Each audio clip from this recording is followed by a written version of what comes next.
So good morning students, welcome you all on my YouTube channel, and today we are going to discuss about a ultra important topic, that is oogenesis. Okay, so without wasting the time, let's start. So beta, firstly we have to know about actual what is oogenesis.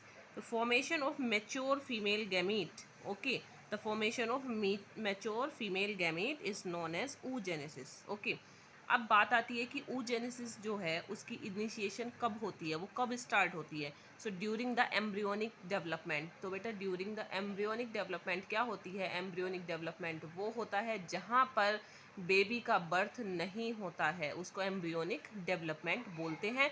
तो oogenesis की जो process है वो embryonic development जब हो रहा होता है तभी स्टार्ट हो जाती है. Okay, in each ovary couple of million gamete mother cell यानी कि oogonia are formed. In each ovary, एक ओवरी में कपल ऑफ मिलियन, कपल क्या होता है? टू. तो couple of million gamete mother cell यानी कि ऊगोनिया जो होती हैं वो बनती हैं ईच ओवरी. तो एक ओवरी में कितनी बन रही है? 2 मिलियन. तो दो में कितनी बनेंगी? 4 मिलियन. ओके, सो अब हम बात करेंगे कि किस तरीके से oogenesis की प्रोसेस होती है. So move to this diagram. So बेटा यहाँ पर हमने देखा कि ये ऊगोनिया है.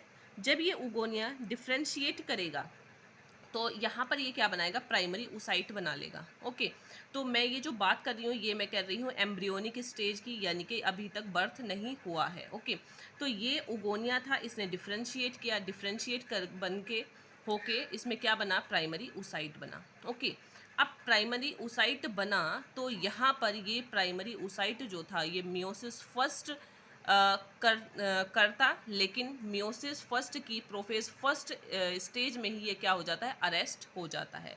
यहाँ पर इसका कोई फर्दर डिविडेशन नहीं होता, कोई डिवीज़न यहाँ पर कोई नहीं हो रहा है. क्यों नहीं हो रहा है? Because the lack of nutrition. यहाँ पे लैक ऑफ न्यूट्रिशन है, इसलिए यहाँ पर ये कोई जो डिवीज़न है वो नहीं करेगा. सो ये मियोसिस फर्स्ट की प्रोफेज फर्स्ट जो स्टेज थी उसमें क्या हो जाएगा? अरेस्ट हो जाएगा. ओके, अब ये क्यों हो रहा है यहाँ पर, अब हम उसको देखते हैं. ठीक है, तो यहाँ पर मैंने क्या बताया था आपको कि ये प्राइमरी oocyte यहाँ पर बन गया था. तो बेटा यहाँ पर देखिए आप कि प्राइमरी oocyte है, ये प्राइमरी oocyte है. प्राइमरी oocyte के चारों तरफ क्या होता है? ग्रेन्युलोसा सेल जो है वो क्या हो जाती है? फॉर्म हो जाती है. तो ये हमारा बना लेती है प्राइमरी फॉलिकल. ठीक है, जब प्राइमरी oocyte के चारों तरफ एक ग्रेन्युलोसा सेल जो है वो आ जाती है तो वो बनाता है प्राइमरी फॉलिकल. और ये प्राइमरी फॉलिकल जो होते हैं वो 60 to 80,000 प्रेजेंट होते हैं एम्ब्रियोनिक स्टेज में. ओके, अब बात क्या आती है कि प्यूबर्टी आई. ठीक है, तो प्यूबर्टी की स्टेज में देखो बेटा, एट प्यूबर्टी की स्टेज में क्या हुआ था? प्राइमरी फॉलिकल हमारे यहाँ पे थे, तो वो प्राइमरी फॉलिकल जो थे वो डेवलप हो जाते हैं सेकेंडरी फॉलिकल में. अब सेकेंडरी फॉलिकल में कैसे हो रहे हैं?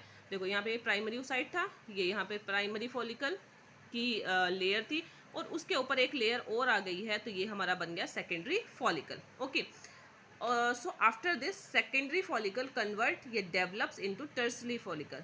जब सेकेंडरी फॉलिकल जो है वो कुछ टाइम बाद उस पर और लेयर आ जाती हैं तो वो टर्सरी फॉलिकल में क्या हो जाता है? कन्वर्ट हो जाता है. तो अब ये क्या था हमारा? Secondary follicle. ठीक है, इसके अंदर था क्या? ये सेकेंडरी हमारा प्राइमरी oocyte था. ठीक है, अब इसमें क्या हुआ? ये किस में कन्वर्ट हुआ? टर्सरी फॉलिकल में. तो ये क्या था? Tertiary follicle. देखिए यहाँ पे क्या है? ये सेकेंडरी oocyte और यहाँ पर क्या है? ये कुछ लेयर्स हैं. ठीक है, जब सेकेंडरी oocyte में बहुत सारी लेयर आ जाती हैं, सेकेंडरी oocyte के चारों तरफ बहुत सारी लेयर आ जाती हैं, तो ये कन्वर्ट हो जाती हैं ग्राफियन फॉलिकल में. ओके, और इसके अंदर क्या हुआ? एक फ्लूइड फील्ड कैविटी आ जाती है, उसको एंट्रम भी बोलते हैं. अब क्या हुआ कि ये जो फ्लूइड फील्ड कैविटी बनी, जो एंट्रम है, यही क्या करेगा? नरिशमेंट देगा. ठीक है, यही क्या देगा? इसको नरिशमेंट देगा. तो उससे क्या होगा? डेवलपमेंट आगे स्टार्ट होगा. तो अब मूव करते हैं यहाँ पर. तो मैंने क्या बताया था आपको कि प्राइमरी oocyte होने के बाद मियोसिस फर्स्ट की प्रोफेज फर्स्ट स्टेज जो थी वो यहीं पे अरेस्ट हो गई थी. ओके, अब एट प्यूबर्टी में क्या हुआ? क्या हुआ यहाँ पे? मियोसिस फर्स्ट स्टार्ट हुआ. ठीक है, तो यहाँ पर मियोसिस फर्स्ट हुआ तो यहाँ पर अनइक्वल डिवीजन हुआ. तो अनइक्वल डिवीजन आप देख ही रहे होंगे, यहाँ पर ये बहुत छोटी पोलर बॉडी बनी है और ये हमारा क्या बना है? हैप्लॉइड स्ट्रक्चर बनी है. ठीक है, तो फर्स्ट पोलर बॉडी बनी है, तो फर्स्ट पोलर बॉडी जो है वो क्या हो जाएगी? डीजनरेट हो जाएगी due to the lack of nutrition. Okay, उसके बाद यहाँ पर क्या बनता है, सेकेंडरी ओसाइट बनता है। सेकेंडरी ओसाइट मैंने अभी आपको बताया था कि जिसके चारों तरफ क्या है, बहुत सारी ग्राफियन फॉलिकल की स्ट्रक्चर बनी हुई है, ठीक है। तो सेकेंडरी ओसाइट में क्या होगा, मियोसिस सेकेंड होगा, ठीक है।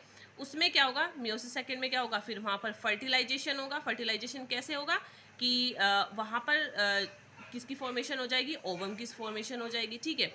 और वहाँ पर क्या होगा, सेकेंड पोलर बॉडी भी जनरेट होगी, जो कि बाद में डीजनरेट हो जाती है। ओके, सो एक फैक्ट है कि व्हेन ग्राफियन फॉलिकल रैप्चर, जब ग्राफियन फॉलिकल, देखो यहाँ पर ये था हमारा ग्राफियन फॉलिकल बना था, जब ये रैप्चर हो जाता है तो ये क्या रिलीज कर देगा, सेकेंडरी ओसाइट को रिलीज कर देगा, ठीक है। ये क्या करेगा, सेकेंडरी ओसाइट को रिलीज कर देगा। और यही क्या करेगा, जब ये सेकेंडरी ओसाइट फर्टिलाइजेशन करेगा स्पर्म के साथ, तो यही क्या बनाएगा हमारा, यही हमारा ओवम की स्ट्रक्चर बनाता है, ठीक है बेटा। तो क्या हुआ, जब ग्राफियन फॉलिकल रैप्चर हुआ, रैप्चर होने के बाद उसने सेकेंडरी ओसाइट जो था वो रिलीज किया, और उसका फर्टिलाइजेशन हुआ स्पर्म के साथ, और उससे ही फॉर्मेशन किसकी हो जाती है, ओवम की हो जाती है। So I hope you like this video, watch this video more than 2 times, so definitely you will understand. So thanks for watching.